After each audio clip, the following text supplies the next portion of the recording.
Imagine your morning routine. Shit, shower, brush teeth. How often do you stop to think about where all this crap goes? In Christchurch, our wastewater flows through pipes to one huge wastewater treatment plant. Everything we're not supposed to flush down the system gets taken out first. In a day alone, 2 tons of this rubbish will get trucked to the landfill.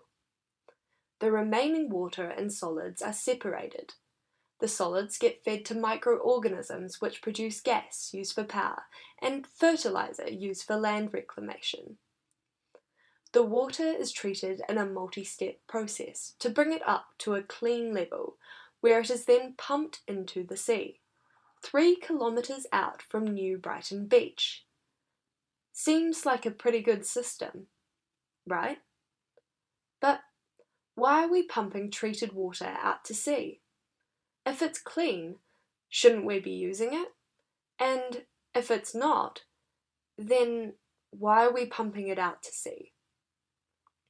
Our current system is based on a 4,000-year-old pipe method that concentrates on removing waste rather than using it as a resource. Add in aging infrastructure to an aged system, and we have a large environmental problem. The aftermath of the 2011 earthquake saw us dumping around 25 Olympic swimming pools of wastewater a day into our rivers to avoid overloading the broken system. But it doesn't stop there. This year so far, wastewater has overflowed and entered rivers 23 times throughout Christchurch due to blocked and broken pipes, excessive rainfall, power cuts, blocked sewers, and poor contractor work. But we are fixing this, right? Wrong. Currently, the Christchurch City Council is applying for consent to add in 23 overflow points. Each point will allow for overflows twice a year. If they are given consent, the council will be permitted to release untreated wastewater into our rivers 46 times a year for the next 25 years. We call bullshit. Our current wastewater management system evolved from a utilitarian way of thinking. It centralises wastewater disposal to maximise the utility of public health. Utilitarian method offers the greatest happiness for the greatest number of people. On the flip side, it means that minorities will often suffer for the proposed greater good. So who or what is getting shat on by our current wastewater system? Mixing waste and recreational water is culturally offensive to Māori. Discharging untreated waste into rivers and pumping treated water into oceans fails to take account of this view. This also means that anybody who uses Christchurch's waterways may literally be in the shit. Animals and plants are hugely affected by our wastewater, even after treatment.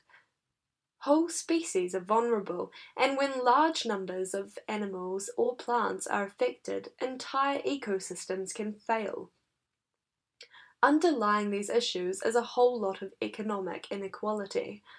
While the wealthy can choose where to live and move when the shit hits the river, the lower socio-economic are left with the shitty end of the stick.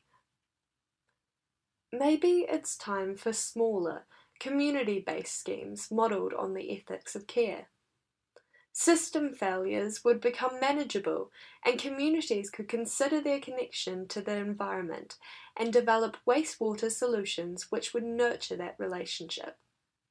Plus, communities could benefit from what they are currently pumping away. Water could be reused locally instead of being sent through miles of pipes and out to sea. Valuable nutrients could be extracted for the use in parks and gardens. Through becoming more involved with our wastewater system, we'd be bound to think harder about what we currently flush and forget. If we knew that everything we put down the drain may end up in our garden or local swimming pool, we'd start to give a shit about the chemicals in our hair products or the contaminants in our toilet paper. Maybe, just maybe, a reconnect with our waste would cultivate the virtues of both responsible waste generation and management, promoting less ego and more eco.